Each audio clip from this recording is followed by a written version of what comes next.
So let's not waste any time and let's get into the most surprising and best movies of last year, 2025. Starting off with the first surprise at number 18, we have A Clown in a Cornfield. This movie I went in with almost no expectations. I just put it on because I wanted to be entertained, because I was born in that moment. I was like, clown in a cornfield, there's going to be some slasher killing, some crazy blood, some carnage, some masked person finding some cannon fodder for us to kill, and for me to go, ooh, that was a nice kill. Oh, damn, I like that. And that's exactly what this movie is. Don't ask me how I'm doing in life. I am just fine. Is it going to break the genre and take it to different levels? Maybe not. But it did have a lot of moments in the movie which caught me by surprise. Therefore, it's there to start off this list as one of the most surprising of last year. I think the lead actress in this movie, her name is Katie Douglas. I believe she was very good. Some of the kills are quite memorable. I don't want to spoil it for you. And some of the twists and turns I did see coming, because while you're watching the movie, you can ask yourself, who is it most likely to be? And then when it's revealed, you go, yeah, that makes the most amount of sense. I didn't go, oh my God, what? That didn't happen. But did the movie lose me in having that slight predictability? No, it was fine. I was enjoying it for what it was, and when it tried to be something a little bit different, it succeeded for the most part. So for a movie I didn't even really want to watch, I just put on to entertain my boredom in that moment in time, it exceeded it just a little bit. And I love those kind of surprises. And therefore at number 18, one of the surprises of last year, Clown in a Cornfield. Okay, now moving on to number 17. This movie I did not expect to enjoy as much as I did. Is it a movie I thought that was going to be on this list of the most surprising? Absolutely not. I went to watch this movie on a whim because I had nothing to do that day. I said, you know what? Let me go watch a random movie. And that random movie was Megan 2.0. How did this movie make it on this list? I don't know. I don't know. But I am a human being and I gotta accept the fact that I enjoyed the crap out of this movie while it was playing. Does it make any sense? No, it doesn't. Why would I really enjoy Megan 2.0 when I didn't really enjoy the first one all that much? It makes no sense. But did I? Yes. Yes, I enjoyed Megan 2.0. First of all, this movie needed to be rated R. I don't know why it wasn't rated R. I know you're trying to bring in all those PG-13 people, that PG-13 audience, because you want that cheddar. I get it. But this movie needs to be rated. It needed to be rated R.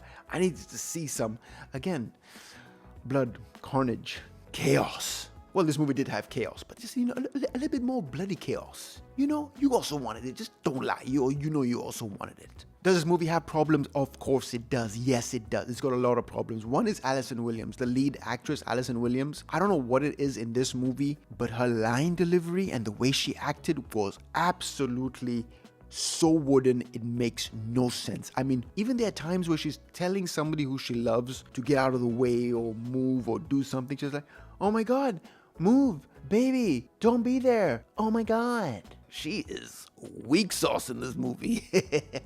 I like using that term, weak sauce, ever since Quentin Tarantino started talking about it. But the two highlights in this movie are definitely the two robots. The way these two acted in the movie, the way they had to act very robotic, obviously, and have those robotic tendencies and movements and idiosyncrasies. Is that how you say that word? Idiosyncrasies? If it's correct, they handled that beautifully, and it was so fun to watch. And they had so much charisma to them. They had so much flair to what they were doing. There's even a scene out of nowhere where Megan starts dancing and singing, and I was going, why am I so entertained, man? This makes no sense. But yeah, you get it.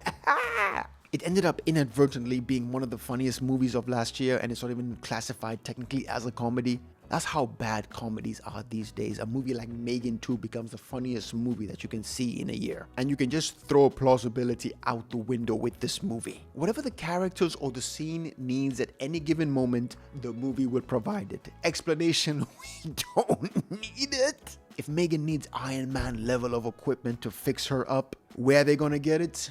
The universe shall provide in this movie. No, I am being serious. If they need like RoboCop level fixing in this movie, all the machinery, all those like things that need to be fixing arms and shit, this magical basement will have it all. They even have a surveillance room that can rival anything that you see in the Bourne movies. Technology that you need to trace people's phones and follow their phones and their equipment and their laptops. The movie shall provide. Don't even stress it. And the villain in this movie, honestly, while he was going on his monologue thing, I was kind of agreeing with him. I'm like, you know what, you're making a lot of points. I would stand with you. Most of the time with villains, they always make more of a point than the heroes most of the time. And I swear to you, watch this movie and tell me if it's not a better Terminator sequel than Genesis and Dark Fate. It makes no sense. I was watching Megan 2.0 and I'm like, this kind of would be a better Terminator sequel idea than Genesis or Dark Fate. In Megan 2.0. And this was the only movie last year that I watched in the cinema where I was the sole person in the cinema. Love when that happens. Now we move on to the surprise at number 16, which was Companion. This movie, I would rather not spoil much about it. All I can tell you is that Jack Quaid stars in it and Sophie Thatcher from Heretic as well. She did very well there. She also does very well here. She plays the girlfriend to Jack Quaid and gets tangled up in a situation when they go to one of their friends' gatherings, or Jack Quaid's friends' gatherings party at this secluded rich person house, and then things evolve from there. Now, I don't want to tell you the hook of this movie, because if you don't know much about it, go in blind. Don't watch any trailers, don't look up any clips, don't even look up the poster. There's a lot more that this movie provides than you would think. I didn't really have it on my radar till I saw people that I watch on YouTube talk about it. And let me tell you, it's a movie that dives deeper into themes that you wouldn't think would be in a movie like that, as well as being highly entertaining with having some of the best practical makeup and setups as well. And it's funny, this one I can't really get into it because I don't want to spoil all the beauty that this movie provides if I was to talk about it here. Just keep in mind that this movie is way more than you think it is just by looking at whatever you've seen about it. Keep it at that, and there is much more that you will enjoy this movie when you give it a chance. Trust me. Surprise at number 16, we have Companion. Oh my god, wardrobe change! I had to re-record this section because the stuff that I filmed didn't flow very well. So excuse my change of appearance for number 15, which is The Gorge, which stars Miles Teller and Anya Taylor-Joy, and is directed by Scott Derrickson, the crazy mind that brought us The Black Phone, Doctor Strange, and of course, Sinister. And this was a story of two military experts from either side of the world, Miles Teller and Anya Taylor-Joy, Miles Teller being the American and Anya Taylor-Joy being a Lithuanian, that are the best of the best at handling very, very stressful situations. Normal stressful situations. And they are both given the odd assignment of being stationed on opposite sides of this huge canyon opening abyss, or as the movie calls it, gorge, and are told to make sure that nothing escapes, otherwise it could have apocalyptic repercussions on the entire world. And what is this sinister gorge and what is it hiding? It's basically the gate to your worst nightmares, housing creatures that would be right at home in the world of Stephen King or H.P. Lovecraft. And what we get is an Apple TV movie that mixes all kinds of elements from different genres to give us a movie that thoroughly entertains in the best way a straight-to-streaming movie can. I mean that as a compliment to streaming movies. In this movie, you get a bit of romance with the whole star-crossed lovers trope, a lot of fun elements from movies like The Mist, and even a touch of Starship Troopers. When you watch it, let me know if you see it too. And I will say that I had an amazing time being thrust into this world, as well as the anticipation to see what the hell is going to emerge from this crevice of the unknown. All that kept me glued to my seat, and when I say seat, I mean the couch in my living room because I watched this for free on Apple TV. When a streaming movie is good, it's always a huge plus. One of the major positives I would say of The Gorge is the creature design. You could see that some people sat down and took the time to enjoy what was coming up with the imagination and put it into the movie. Is it the most inventive ever? No, but there's some fun put into it. When you look at it, you feel like some people sat down and said, what about this? What about this? Oh, that looks cool. The design wasn't half-assed, I'll say that. Some of the design kind of looked like the Forsaken people in The Return of the King, but even more pissed off, if that can be possible. The cast of the main two actors, I would say, did very well and sold me on their romance. And it made total sense that Miles Teller's character would fall for and risk everything to show his infatuation for a person on the other side of a supernatural demon canyon, when that person is Anya Taylor-Joy. If that happened to me, I would also try and find a way to get myself to the other side. I mean, who cares if I'm dangling over the precipice of the gates to hell? Anya Taylor-Joy's waving at me. I gotta see where this goes. I gotta know. Life's all about taking a chance. You miss 100% of the shots you don't take. I'ma take that chance. Are there some crazy suspend your disbelief kind of moments in a movie about a mysterious monster-filled gorge? Yes. Yes, there is. But I will also tell you this. Moments of stupidity will get a pass if the majority of the movie at least has the common decency of keeping me engaged with whatever story the movie is trying to bring to the screen. And I'll give this one a pass, and others in the future, if they have a bigger percentage of entertainment rather than a bigger percentage of nonsensical, implausible stupidity. And since this movie had a bigger percentage of basically free, decent entertainment, it gets a surprising spot at number 15, The Gorge. Now, the surprise at number 14 is a movie that was a little bit higher on the list, but once I watched it a second time, it went lower. Not because I hate it. If I hated it, it would have been on a different list. But because when I watched it a second time, there's certain things that I noticed. But there was one thing underlying for this movie, which was it was very enjoyable, and that movie is Predator: Badlands. I'm not going to get into the whole, he's not as vicious, he's not as ruthless, he's not as animalistic as he used to be. You can't deny that the movie is a lot of fun. The sense of adventure with following a predator as the good guy, as the protagonist, it worked its charm on me. I was watching the movie never bored. I was watching the movie, I'm like, okay, what's the next thing he needs to do? As he was growing as a character, I'm like, you know what?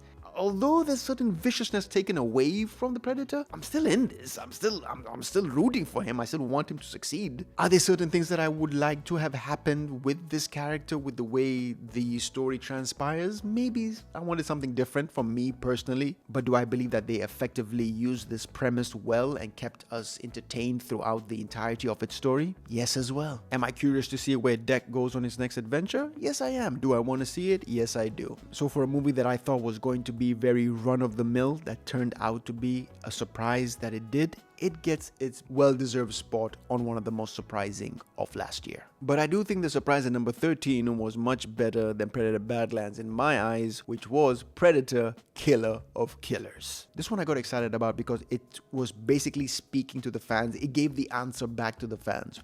What would the Predator do in different chaotic ages? What would it do in the Viking age? What would we do in the Samurai age? What would we do in a world war? And they gave that to us in animated form, so it can be a bit more visceral to us. And it was visceral. It had very vicious moments that the Predator is known for. And because this movie answered that question, or gave us a little bit of a visual of that question, or a cinematic view of what that would look like, I appreciate this movie, especially because of that. Would I like movies set in those ages? Yes, maybe, but if I can't get that, this is the next best thing.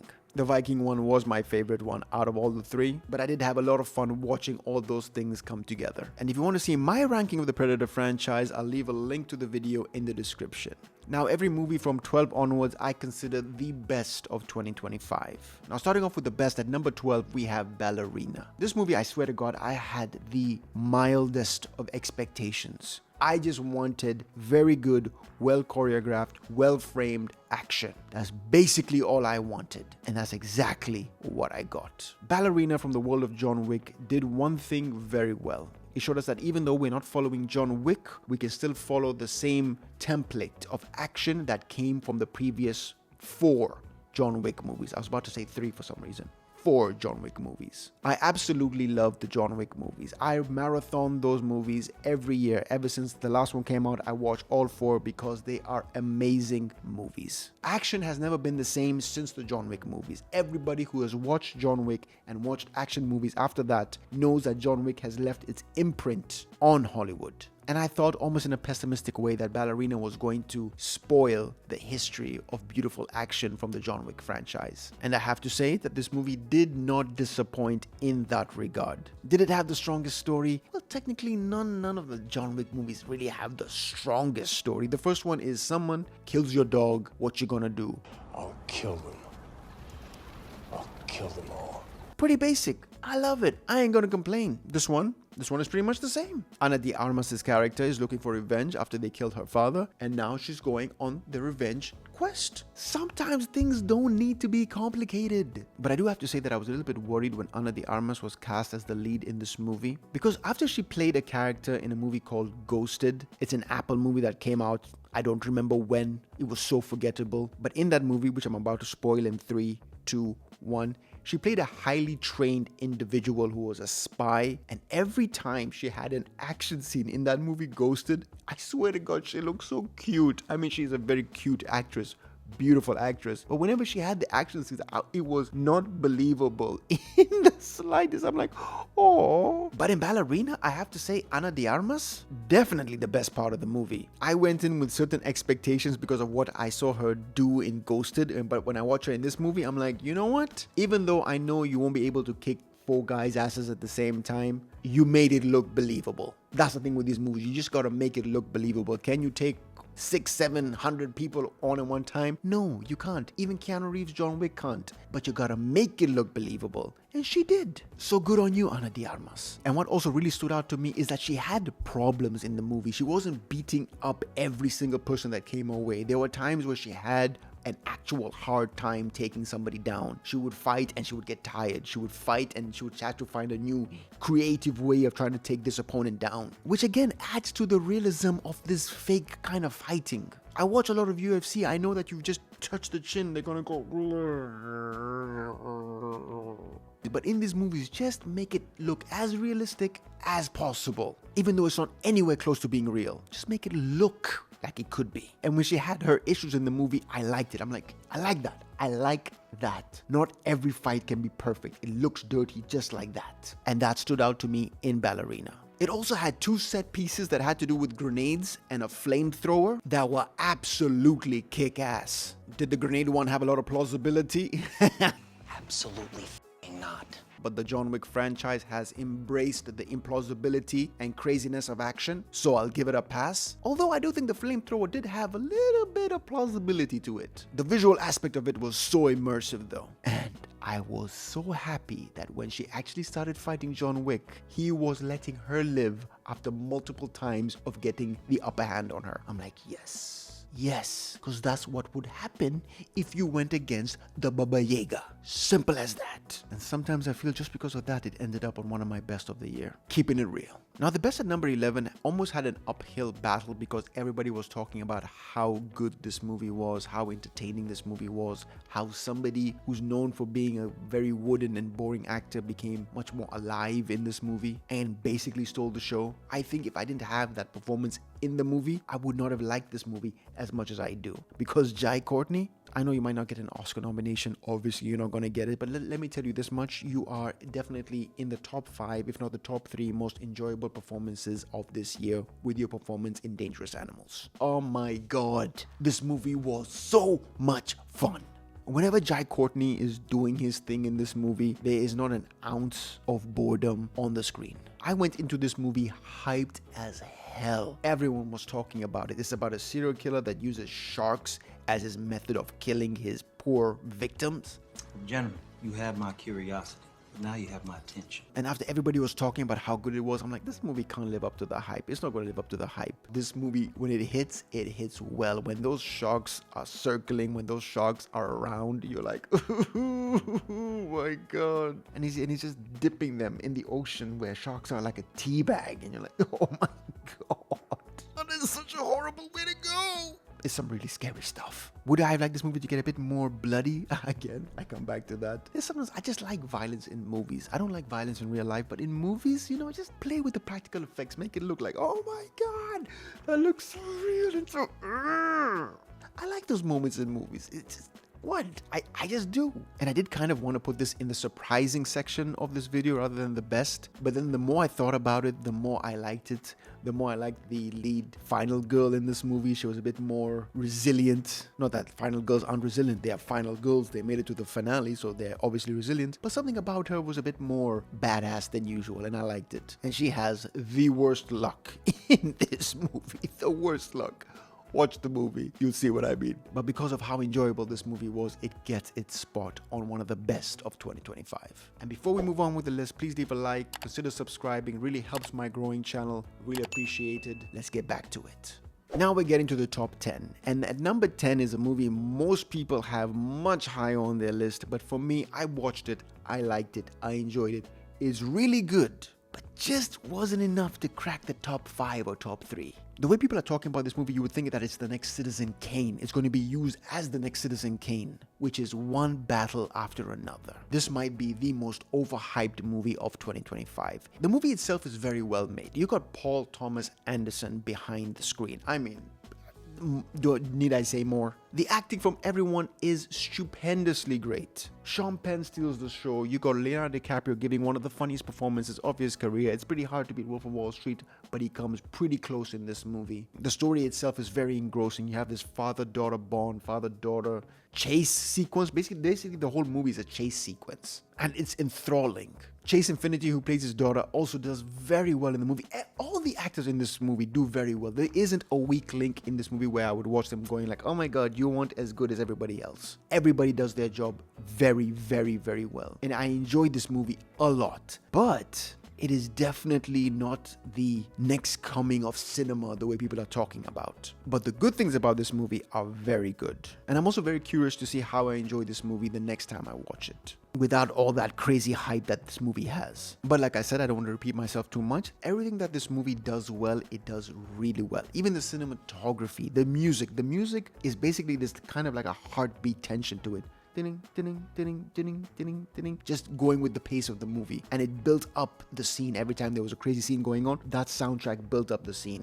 And since you're giving me that feeling, you did something absolutely right. I just don't feel that this movie is apparently going to win Best Picture. It's the front runner to win Best Picture. It's good. But winning Best Picture of 2025 at the Oscars, not that the Oscars mean much these days, but there are so many movies that are just as good or a little bit better than this movie that might deserve, the Best Picture of the year at the Oscars. This movie I have a very funny relationship with. I like it, but I don't like it as much as everybody else does. Is it a good movie? I believe it's a good movie. Did I enjoy it? Yes, I did. It just wasn't great. Number 10, One Battle After Another. Moving on to number 9, this movie would be number 1 if it was concept alone, because the concept was so much fun to watch, and that movie would be Eternity. This movie has such a fun concept, which is after you pass on and you go on to the next stage of the afterlife, you get stuck on this kind of positive purgatory, kind of limbo area where you get to choose your bundle pack of eternity. Where do you want to spend eternity? Do you want to live on a beach? Do you want to go live in the 70s? Do you want to go live in some sort of pristine cruise for the rest of your life? Whatever you want, you have to choose it, and once you choose it, that's going to be your eternity. That is a hell of a concept, and that concept alone kept me intrigued as to what was going to happen in this movie. But in this movie, we follow 3 characters: Elizabeth Olsen, Miles Teller, and Caleb Turner. And after Miles Teller passes away and goes on to that next stage, he's left with his moment of choosing where he wants to go for eternity. But his wife hasn't passed away yet, who is Elizabeth Olsen, and once she gets there, she has to choose eternity. You would think it's a very simple choice of,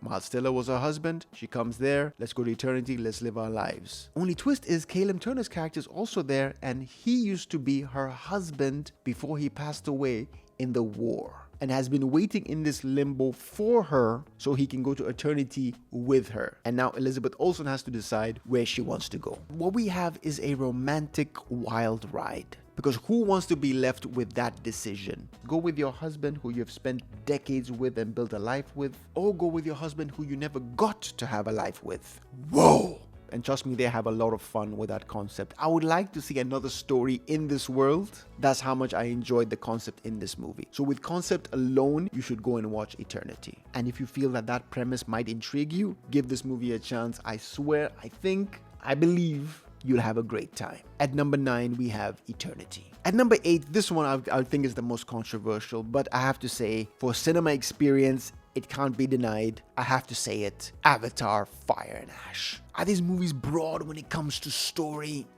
No, not at all. I'll be very honest, not at all. But the cinema spectacle of these movies cannot be denied. It is so much fun to watch these movies in the theater. Not since the first have I wanted to go back and watch it again. With Fire and Ash, I went back to watch it again because one of my friends wanted to go watch it. I said, dude, if you're gonna pay for me, let's go. I watched it again in 3D, and I still had fun, and I still enjoyed it. Because these movies are bloody cinematic. You can say whatever you want about them with stories and all that, but cinematic spectacle, nothing beats Avatar. last year at least. Cinema spectacle, that is. I think this would be number one if it was just cinema spectacle. And this movie is 3 hours and 20 minutes, and I was never bored. That has to be said. And the characters in this movie, Quaritch to me has always been a very basic villain in the first two, but for the third movie, honestly, I would like to follow him and Varang. Varang was...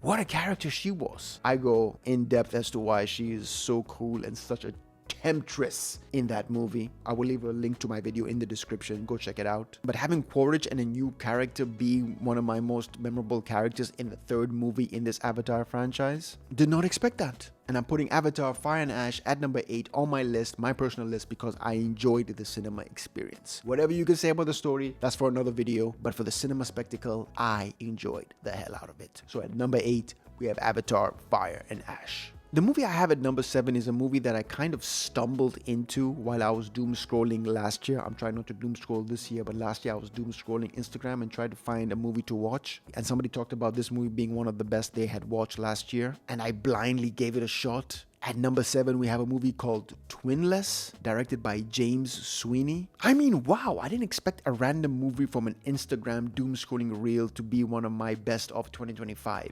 But it is. This movie is directed, written, and stars James Sweeney, as well as having Dylan O'Brien, one of my favorite actors working today. This tells a story of Dylan O'Brien's character that tragically loses his twin brother. And while at a support group for people that have lost their twin, he meets and starts a friendship with James Sweeney's character. And over the course of the movie, this friendship becomes the most important thing to the both of them. That's all I want to say about the plot. You can thank me later. The less you know, the better. Starting with the positives, to me, this movie is Dylan O'Brien's best performance yet. For me, for the movies I've seen him in, this is his best performance. It is such a heartfelt, sad, but yet very comedic kind of movie at the same time, and it hits those notes very well during the movie. And there are certain things that happen in this movie that are almost like a slight twist that you'll enjoy so much when you don't know much about it. So go into this movie the way I did, completely blind, and I swear to you, this one will pull on your heartstrings more than you think it will. I think the performances, like I said, from Dylan O'Brien was very good, as well as James Sweeney. This is being his second movie, I believe. His first one was Straight Up, which I also watched, which is also nice, but this one is definitely better. One thing I would say this movie did very well is the way that it captured human emotion, whether it's with loss, whether it's with grief, whether it's with love, whether it's jealousy. There's certain points in this movie, it's like, it reminds me of a time when I was younger, sometimes when I'm older, and it captured those moments of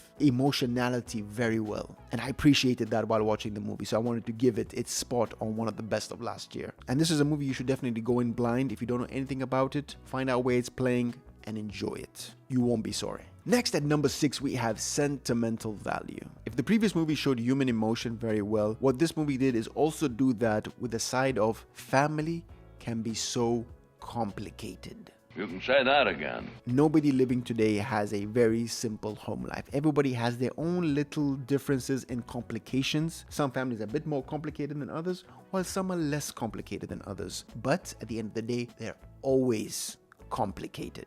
Every single one of them. And in this movie, it shows how this family is trying to deal with the complications of their life, from their grandmother to their father to them, and how it's affected their life till now, and how they have been holding on to things that have made them resent their people that they love, and how some people perceive what happened to them being the worst thing that ever happened to them, while others see it as it wasn't all that bad. This movie has a very certain feeling while you're watching it, and it made me reflect so much while I was watching the movie, and it made me think about a lot of things that happened in my life, and have I been holding on to things that I don't need to be holding on to, as well as being somebody that doesn't like to blame the past. When you blame the past, just things become even more complicated. Such is life. And it's also one of those movies where you look at the characters and you say to yourself, don't make it worse. Someone is trying their best to fix what was damaged, and take the time now, even though it's a little bit late now, the effort. You should always thank the effort for trying to fix something now, when maybe in the past the timing just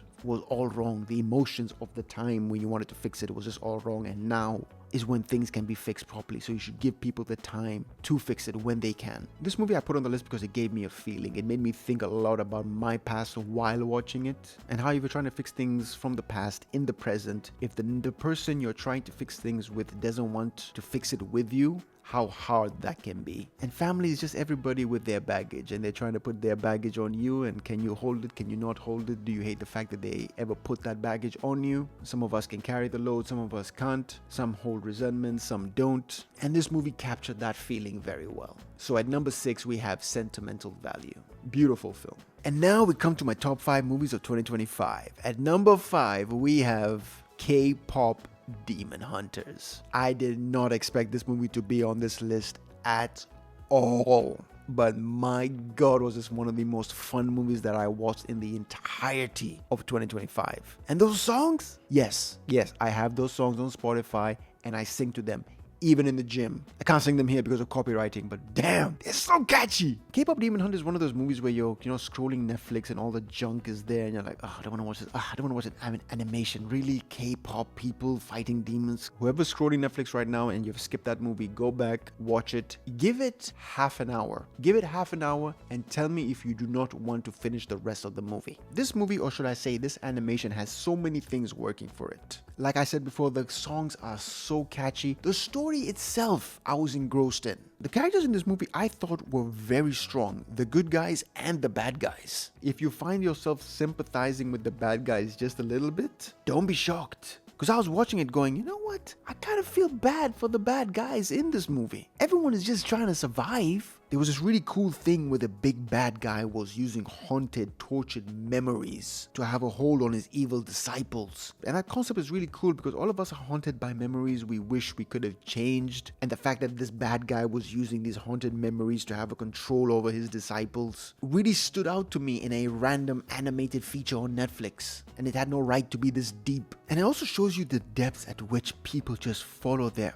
artist in the masses that they do. For a movie that I didn't even think was going to come close to being something that I liked and turning out to be something that I not even really liked, something that I loved. It's crazy that it came from an animated movie on Netflix called K-pop Demon Hunters. And the beauty of it is that it's already out. It's on Netflix. If you've got a subscription, just go look for it and enjoy one of the best movies of 2025. Now we move on to number 4. A movie that if it won Best Picture, I wouldn't be upset because I like it that much. I think this movie deserves Best Picture more than One Battle After Another. My humble opinion.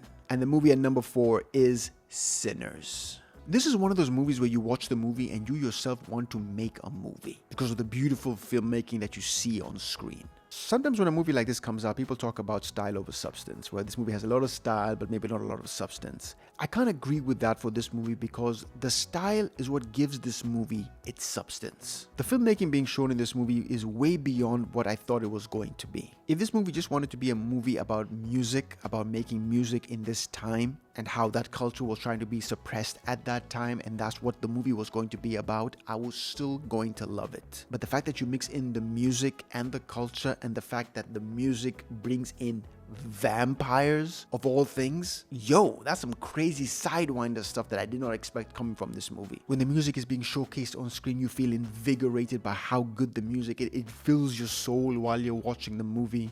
When the vampires are on screen, their blood and their viciousness has a vibrancy to it. Every time somebody got bit and the blood came out, the color of the blood, the redness of the blood stood out to me. And I like in movies where they have a lot of blood, the blood has a little bit of a standout nature to it. And this movie, whenever somebody got bitten, whenever there was blood, whenever there was a practical effect of somebody getting their chunk taken out of them, the practical effect really stood out. And when I watched it the second time, I loved it even more. I'm like, there's detail in that I couldn't see the first time that I see the second time. And Jack O'Connell, who played Remick, the villain vampire in this movie, for someone who I'm not that big on, I'm not the biggest fan of Jack O'Connell. I haven't seen The Bone Temple yet. But here he's definitely one of those guys when you watch him, you get angry because you don't have more of him. Because he was so charismatic as vampires in vampire lore should be. If you're going by the myth and the legend and the history of vampires, he had that charismatic, inviting nature. If only he could control how much he drooled. I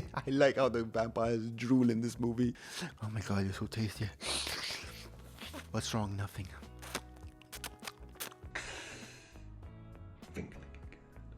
But one thing they should have done was actually lean harder on the vampire reveal, as well as being a double-edged sword with not having enough of the vampires, because there's one thing that I missed in this movie was that I wanted more of the vampire characters. I feel like we didn't get enough of them. I do like all the other characters. I enjoy all the other characters, but I wanted so much more of the vampire lore. I like the vampire lore that it's connected to music in this movie, and I wanted more of that, and we didn't get that. So if I had one negative, is that I wanted much more of the vampires. But a lot of people won't agree with what I say next, is that I don't think much of Michael B. Jordan as well. I said that about Jack O'Connell, but also Michael B. Jordan. He's got his moments. I think him in Creed is amazing. Even him as Killmonger. But overall, as an actor, I think he's very ordinary. He's not bad. I wouldn't put him in a bad category, but I wouldn't put him in the great category just yet. But the reason I say this is because while watching Michael B. Jordan in this movie, I came to the conclusion that this is his best role yet, his best acting showcase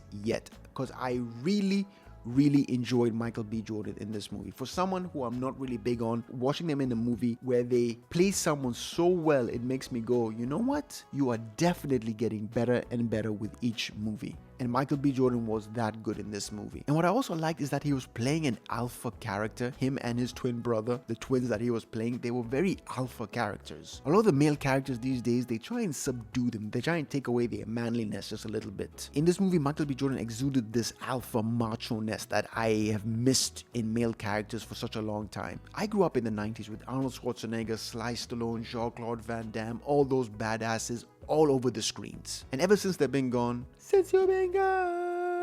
male characters these days in movies don't exude that manliness that has been missed since the 90s. And watching Michael B. Jordan in this movie, I like that he exuded that energy while I was watching Sinners. But yes, at number 4, we have Sinners, an amazing filmmaking achievement, such a fun watch. I would love to have had more vampires, but what we got, I believe this movie is going to turn into an instant classic in the next 5, 6, 7 years. Number 3 is a movie that I knew was going to be good. I didn't expect it to be that good, and that is Weapons. I am a big fan of Zach Cregger's first outing as a director, which was Barbarian. My God, if you don't know anything about that movie, that's another movie. Go in blind, don't look up anything about it. I swear to God, it is a ride. And funny enough, same thing with Weapons. If you don't know anything about it, don't look it up. Look at the poster, look at the tagline, look at those log lines, and that's it. 17 students from a class go missing, only one is left. They all left at 2:17 in the morning. We don't know where. They haven't come back yet. Where have they gone? That's all you need. And this movie, if you let it take a hold, takes you on a ride. One of the best rides of 2025. With one of the best performances from a villain in 2025, with Amy Madigan playing Gladys. She is, I don't even know if you can call her a she, she's just one crazy ass. And she's so maniacal, she's so vicious, she's so cruel, she's so selfish, but yet so much fun to watch. And the fact that this movie is told in chapters, for a second I thought that I was getting bored. I'm like, okay, I want something to happen, at the end of every chapter. If you think you're getting out of the story, I'm like, oh, I don't feel like something at the end of every chapter hooks you back in. Just when I thought I was out, they pulled me back in. And by the end, the way everything comes together, so beautiful. And it's one of those movies where so many things happen and there's so many concepts and there's so many underlying threads that you can connect as to why this would happen with this happening, how did that happen? But this movie was the definition of having a fun time at the theater with not knowing what the hell is going on, and when things are being revealed to you, it makes it even more exciting because wait, how? What? The kind of stuff that would make the rewatch so much more enjoyable. And I love those kinds of movies that when you watch them again, there's another layer that you did not see the first time. And this movie has that. So at number 3, we have Zach Cregger's Weapons. At number 2, we might have the feel-good movie of 2025, which is F1, the movie. This movie, I went in hyped for it because everyone was talking about how good it was, how amazing it was, how the racing scenes were handled to near perfection, how the same team from Top Gun Maverick was coming back to make a movie about Formula 1. Bro, count me in on all those accounts. I mean, hell yeah. And Brad Pitt in the lead. If you want to make a good movie and you want to have Brad Pitt playing the titular character, you can't go wrong with Brad Pitt. That's right. This movie has a cliched story, but it tells its cliched story very well. You have the old-timer driver coming into the new age with a young driver who's very cocky, doesn't want to listen, but if he takes the time to, he might just get ahead in life. And you're made to hate him and love Brad Pitt, but throughout the movie, the way things go and things change, it's not as predictable as you might think, but all the predictability doesn't spoil how good the movie is. And the racing scenes, oh my god, they're so good. I've watched this movie twice. I thought the first time was, you know what, maybe I like this movie too much. It was overhyped. I watched it in IMAX, as you should, and I'm like, you know what, maybe I just like this movie too much. Let me watch it a second time because I like it. I like it a lot. So let me watch it a second time and hold my excitement at the door just a little bit. I watched it a second time and I told myself, hell yes, I love this movie. It was my first 10 out of 10 for my YouTube channel and it couldn't have gone to a more better deserving movie. I want to watch it again. If anybody in my family hasn't watched it and they want to watch it again, I would want to watch it with them because I enjoyed the movie that much. If you've been putting off watching F1, get to it and you will enjoy it. Trust me. And at number one is a movie that I never thought was going to be at number one. When I heard about it, I'm like, I don't think a story like that is going to be in my number one. When I was thinking about making the list, I didn't think that this one was going to stay with me for as long as it did. And that movie is The Ugly Stepsister. The Ugly Stepsister is a movie I knew close to nothing about. I knew very little. I knew that it was the true grim story of the Cinderella that we know and how all these fairy tales actually have really grim stories at the heart of it. And this was a story of Cinderella told from the perspective of one of the ugly stepsisters, Elvira, made by a first-time director in Emily Blanchfield. I went in with very tepid expectations. They said that the body horror was going to be amazing and the makeup was good and the story kept you intrigued. Boy, oh boy, was that an understatement of the year. I don't mean to hype this movie the way I'm going to hype this movie, but this movie, I'll say it, kept me fully engrossed with every minute of its screen time. With actors I've never seen before, with a director I've never heard of before because this is her first movie, like I said, it was amazing how good everybody did. Not just the director, but the people that did the makeup, people that did the costume, the actors. Again, actors I'd never heard of. The lead actress, Leah Myren. Oh my God, how she didn't get an Oscar nomination. Like I said, I don't care about Oscars, but in this world, it means a lot. Give her a Golden Globe nomination. I know those don't mean anything, but just give her some kind of nomination. She was so good. She has to go through so many emotions in this movie, and she handled them all beautifully. I don't know how this girl is supposed to be the ugly stepsister. Really? If that's ugly, what the hell am I? This movie kept getting better and better and better. And it was building up to a finale that I didn't even know I wanted. The things that Elvira goes through just to get the validation that she thinks she deserves and doesn't know how beautiful she is already. But living in this world, she has to get the validation of everybody else to feel wanted, loved, accepted, and seen by the people around her that care the most or should care the most. The lessons that we unfortunately learn at an older age that we just can't see when we're young. And it also has that underlying message of what people do to themselves to get to that level of beauty that they think that the world wants from them, and in doing so spoil that natural beauty that they always had. People make a lot of comparisons with this and The Substance. I get it, I see it. It's a nice double feature if you've got the time. It's amazing. I kind of like Ugly Stepsister more than The Substance, but that's just me personally.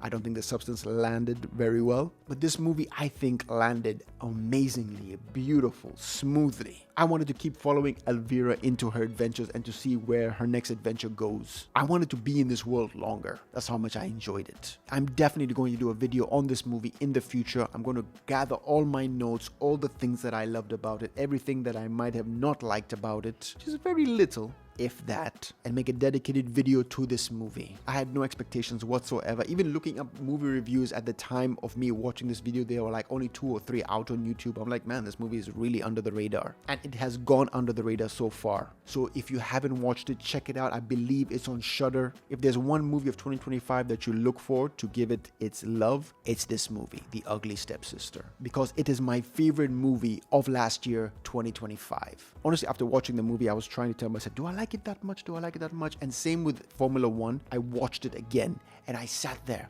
I'm like, I like it even more the second time. And I'm going to watch it a third time to take even more notes. And I bet you I'm going to like it even more. So to top off this list at number 1, we have The Ugly Stepsister. So please have fun in the comments telling me your best, your most surprising, the most interesting, the ones that you loved the absolute most in 2025. If you don't want to give me your top 10, give me your top 5. I still want to see it. Let's have some fun in the comments. Thanks again for tuning in, and as always, Peace, love, and I'll see you when I see you.